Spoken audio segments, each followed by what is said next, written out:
இந்த உலகத்தில் ஒவ்வொரு மனுஷன் எதிர்பார்க்கறது இந்த ரெண்டு விஷயம்தான். ஒன்று பாராட்டு, இன்னொன்று அங்கீகாரம். தன்னோடு வாழக்கூடிய சக மனிதர்கள் தன்னை பாராட்டுறதையும் அங்கீகாரத்தையும் வச்சு தான் இன்றைக்கி தான் யாருங்கிறதையே மனுஷன் தீர்மானிக்கிறான். நம்மளுடைய மதிப்பும் அங்கீகாரமும் பிற மனுஷங்கள்ட்ட இருந்து ஒருபோதும் கிடைக்காது. மனுஷங்கள் இதற்கு நம்பி இருந்தால் கண்டிப்பாக இந்த உலக வாழ்க்கையில் ஒரு நாள் துவண்டு போயிடுவோம். இன்றைக்கி நம்மளை புகழக்கூடிய மனிதர்கள் நாளைக்கு நம்மளை புகழாமல் கூட போகலாம். இன்றைக்கி நம்மளை அங்கீகரிக்கக்கூடிய மனிதர்கள் நாளைக்கு நம்மளை தூக்கி எறியலாம். நம்மளை நேசிக்கக்கூடிய மனிதர்கள் நாளைக்கு முகம் திருப்பிட்டு கூட போயிடலாம். இந்த மனுஷனுக்கு புரியறதில்லை, நமக்கு கிடைக்கக்கூடிய புகழும் அங்கீகாரமும் நேசமும் நம்மளை யார் படைச்சானோ அவன்கிட்ட இருந்து மட்டும்தான் கிடைக்குங்கிறது. என்னைக்குமே உங்களோடு வாழக்கூடிய சக மனிதர்கள் நீங்க யாருங்கிறத தீர்மானிக்க கூடாது. உங்களை படைச்சவன் தான் தீர்மானிக்கணும் நீங்க யாருன்னு. மனுஷங்க உங்களோடு இருக்கிறதும் இல்லாம இருக்கிறதும், உங்களை புகழ்றதும் இகழ்றதும் விமர்சனம் செய்யறதும் அங்கீகரிக்கிறதும், நீங்க விரும்புறதை கொடுக்கறதும் கொடுக்காம இருக்கிறதும் நேசிக்கிறதும் மறுக்கிறதும், இது உங்களுடைய வாழ்க்கையை ஒருபோதும் தீர்மானிச்சிடாது. ஒன்று சொல்லவா, மக்கள் உங்களை பற்றி நினைக்கக்கூடிய விஷயத்திலேருந்து முதல்ல வெளியே வாங்க. மக்கள் உங்களை அங்கீகரிக்கிறதுக்கு முன்னாடி நீங்கள் உங்கள் இந்த உலக வாழ்க்கையில் உங்களை அங்கீகரிச்சுக்கோங்க. உங்கள்கிட்ட எல்லாமே இருக்குன்னு நினைங்க. படைச்சவன் எல்லாத்தையும் உங்களுக்கு கொடுத்துருக்கான். அழகு, திறமை, அன்பு, கண்ணியம், மதிப்பு, உயர்வு எல்லாமே சிலருக்கு மாறுபடலாம். ஆனால் ஒவ்வொருத்தருக்கும் ஏற்றவாறு அவன் சரியாக எல்லாத்துக்கும் கொடுத்துருக்கான்.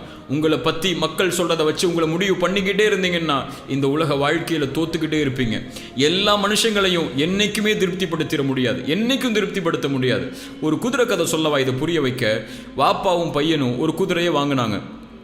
மக்கள் முன்னாடி நடத்தி கூட்டு போனாங்க. இப்போ மக்கள் சொன்னாங்க, ஏன் இவங்க குதிரையை வாங்கினாங்க, ஏன் நடத்தி கூட்டு போகிறாங்கன்னு சொல்லி. மறுநாள் வாப்பா ஏறி போனார், பையன் கீழே நடந்து போனான். மக்கள் சொன்னாங்க, சின்ன பையனை நடக்க விட்டுட்டு வாப்பா மேலே ஏறி போகிறாருன்னு சொல்லி. மறுநாள் பையன் மேலே ஏறினா வாப்பா கீழே நடந்து போனார். மக்கள் சொன்னாங்க, வாப்பாக்கு மரியாதை கொடுக்காம இந்த பையன் போகிறானேன்னு சொல்லி. மறுநாள் 2 பேர் அந்த குதிரை மேலே ஏறி போனாங்க. மக்கள் சொன்னாங்க, வாயில்லா ஜீவனுக்கு இவங்க இவ்வளோ சிரமம் கொடுக்குறாங்களேன்னு சொல்லி. மறுநாள் மக்களுடைய பேச்சை கேட்டு அந்த குதிரையை விற்றாங்க. மக்கள் சொன்னாங்க, ஏன் இவங்க குதிரையை வாங்கினாங்க, ஏன் இவங்க வித்தாங்கன்னு சொல்லி. இதுதான் உண்மையும் கூட. இதுதான் எல்லாருடைய வாழ்க்கையிலையும். எங்கேயாவது நீங்கள் போனீங்கன்னா ஃபோட்டோக்கு போஸ்ட் கொடுத்தீங்கன்னா, ஏன் ஃபோட்டோக்கெல்லாம் போஸ்ட் கொடுக்குறாருன்னு சொல்லுவாங்க. கொடுக்கலன்னா பிஹேவ் பண்ணுறாருன்னு சொல்லுவாங்க. தலப்பா கெட்டுனா அரபு ட்ரெஸ் போட்டா வேஷம் போடுறாருன்னு சொல்லுவாங்க. நார்மலாக மக்கள் போடுற மாதிரி ட்ரெஸ் பண்ணால் ஏன் இப்படியெல்லாம் இவர் ட்ரெஸ் பண்ணுறாருன்னு சொல்லுவாங்க. இப்படியே மற்றவங்களுடைய கருத்துக்கும் பேச்சுக்கும் முக்கியத்துவம் கொடுத்துக்கிட்டே இருந்தீங்கன்னா கடைசி வரை உங்களை நீங்கள் மாற்றிக்கிட்டே தான் இருக்கணும். கொஞ்சம் கால பிறகு உங்களுடைய வாழ்க்கையை நீங்கள் திரும்பி பார்த்தீங்கன்னா உங்களுக்குன்னு அந்த வாழ்க்கையில் எதுவுமே இருக்காது. இன்றைக்கி சில மனிதர்களை பார்க்கலாம், என் பெற்றோர்கள் சரியாக வளர்க்கலை, எனக்கு யாருமே அன்பு காட்டலை, என் மனைவி என்னை நேசிக்கலை, என் நிறுவனத்தில் எனக்கு தகுதியான வேலை கொடுக்கலை, என்னுடைய பிள்ளைகள் என்னை மதிக்கலை, இப்படியே சொல்லக்கூடிய பலரை நம்மளை சுற்றி பார்க்குறோம். கண்ணியமாக சொல்கிறேன், இதெல்லாம் எதிர்பார்த்தீங்கன்னா அதெல்லாம் உங்களுக்கு தேவை இருக்குன்னு அர்த்தம். அந்த தேவைகள் நிறைவேறலைன்னா உங்களுடைய பாதையை அந்த எண்ணங்களே முடிவுக்கு கொண்டு வந்துடும்.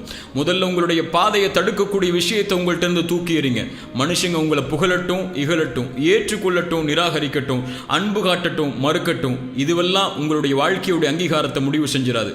உங்களுடைய இறைவன் தான் உங்களுடைய வாழ்க்கையுடைய அங்கீகாரத்தை முடிவு செய்யணும். உங்களுடைய பாதையை நீங்கள் முடிவு செய்யுங்க. தனியாக தான் வந்தோம் இந்த உலகத்துக்கு, தனியாக தான் போகவும் போகிறோம். நாளைக்கு தனியாக தான் நம்மளை படைச்சவனும் நம்மளை விசாரிக்க போகிறான். நம்ம செயலுக்கு நம்ம தான் பொறுப்பாக போகிறோம். படைச்சவன் அவன் சொன்னானே ஏன் கேட்கல, இவன் சொன்னானே ஏன் கேட்கல, அவன் அப்படி மாற்ற சொன்னானே ஏன் உன் வாழ்க்கையை மாற்றலை, அப்படி ட்ரெஸ் பண்ண சொன்னானே ஏன் போடலை, இப்படியெல்லாம் கேட்க போகிறதில்லை.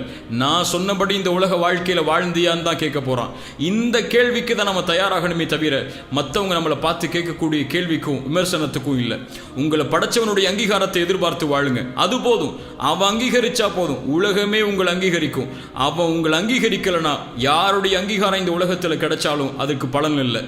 அவன் உங்களை அங்கீகரிக்கிறதும் சாதாரண விஷயம் இல்லை. அவனுக்கு கட்டுப்பட்டா, அவனுக்கு பயந்து வாழ்ந்தா மட்டும்தான் அவன் அவர்களை அங்கீகரிப்பான். இது நான் உங்களுக்கு புரிய வைக்க நினைக்கக்கூடிய வார்த்தைகள் இல்லை. நான் எனக்கே என் உள்ளத்துக்கு புரிய வைக்க முயற்சிக்கும் வார்த்தைகள் தான்.